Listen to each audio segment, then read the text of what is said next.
حضرت super chat پہ سمیہ پوچھ رہی ہیں کہ ہم اپنی زندگی سنت رسول پر چلانا چاہتے ہیں، ایک تو کچھ بتائیے ہمیں، اور کوئی کتاب ایسی بتائیے پڑھنے کے لیے جس میں یہ ساری ہمیں تربیت مل جائے۔ سبحان اللہ، ماشاء اللہ، بڑا اچھا سوال کیا۔ واقعی یہی جذبہ ہونا چاہیے کہ سنت کے مطابق زندگی ہو، شریعت کے بالکل دائرے کے اندر ہو، اور رسول صلی اللہ علیہ وسلم کا اور اللہ کا منشا اس سے پورا ہوتا ہو، یہی جذبہ سب سے شاندار ہے۔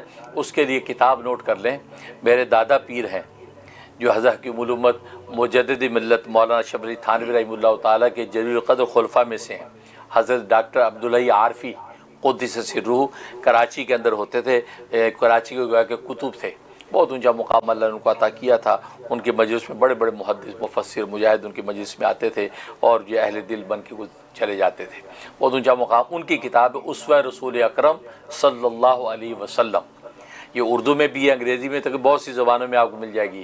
تو یہ اسوہ رسول اکرم، اور جس کا PDF بھی انٹرنیٹ پہ موجود ہے۔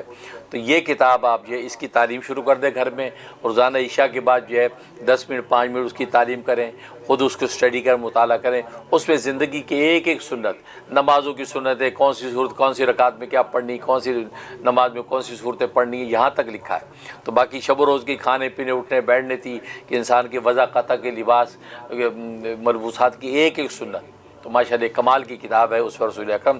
اس کو پڑھیں اور اپنی جو ہے ایک ایک سنت زندگی میں لاتی جائیں، انشاءاللہ آپ کو دنیا میں سنت کا نور نصیب ہو جائے گا۔ بہت شکریہ۔